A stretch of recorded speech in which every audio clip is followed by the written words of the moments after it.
¿Qué es la historia contributiva? ¿Se trata simplemente de incluir a las mujeres en la historia o hay algo más allá?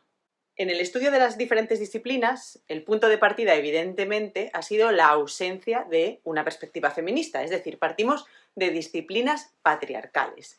Y esto pues se hace ver de muchas maneras, pero la más fácil de identificar es que no hay mujeres, que no conocemos los nombres de las mujeres que han formado parte de esas disciplinas.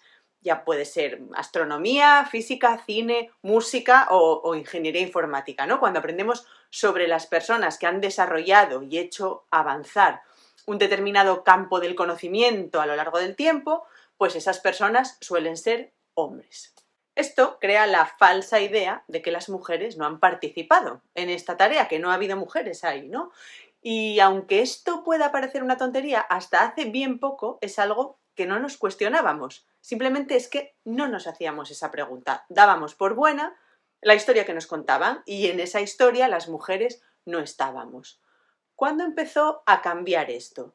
Pues cuando las mujeres empezamos a acceder a la educación de una forma generalizada. Y aún así tampoco fue algo automático, porque al principio las mujeres simplemente nos incorporábamos a las carreras y a los estudios que había y aprendíamos lo que nos enseñaban, sin más. Es decir, la historia de los hombres en esos campos de estudio. Según fueron avanzando los movimientos feministas, con ellos se fue desarrollando la teoría feminista, que no es otra cosa que pensar el mundo desde la perspectiva de las mujeres, hacerse preguntas y tratar de encontrar respuestas. Así que una de las primeras preguntas que las mujeres se hicieron en el ámbito académico, y esto fue gracias a las nuevas oportunidades que les iba abriendo el feminismo, fue ¿por qué nunca he estudiado a ninguna mujer en mi disciplina? ¿Será porque no las hubo?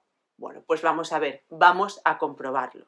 Este es el primer paso para la incorporación del feminismo en los diferentes ámbitos de conocimiento, el rescate de la historia de nuestras antecesoras, la recuperación de la historia de las mujeres. Y esto es lo que se llama historia contributiva. La historia contributiva se fue desarrollando en momentos diferentes según la disciplina. Por ejemplo, en literatura comenzó muchísimo antes que en música, pero en todas, en mayor o menor medida, se ha ido haciendo y se sigue haciendo este trabajo de recuperación de las mujeres. Pero es muy importante tener en cuenta que la historia contributiva no consiste simplemente en recoger las biografías de algunas mujeres importantes y meterlas a calzador en la historia tal cual la estábamos estudiando. Es más, muchas veces a estas mujeres ni siquiera se las incorpora en la historia que estábamos estudiando, sino que se las añade al final como un anexo o en un recuadro en el margen del libro en plan ¿sabías que también hubo mujeres aquí? Pues, por ejemplo, fulanita de tal y fulanita de cual. No, la historia contributiva no es solo añadir, también implica pensar, valorar cuál era el estatus de las mujeres en la sociedad patriarcal, cómo contribuyeron a una determinada disciplina o a un determinado momento histórico, cómo fueron sorteando las barreras que les ponía el patriarcado a las mujeres.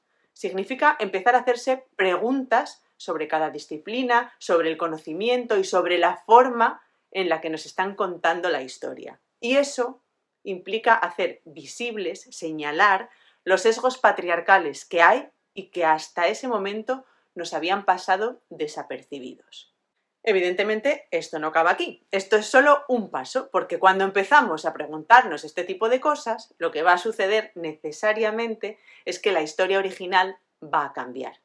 Y una de las cosas que vamos a descubrir es que el relato patriarcal de la historia, su periodización, sus hitos, no nos van a servir para la historia de las mujeres. Vamos a descubrir que hay fenómenos o momentos que antes ni siquiera aparecían, que no se consideraban importantes y al cambiar la perspectiva, de pronto son cosas o momentos fundamentales.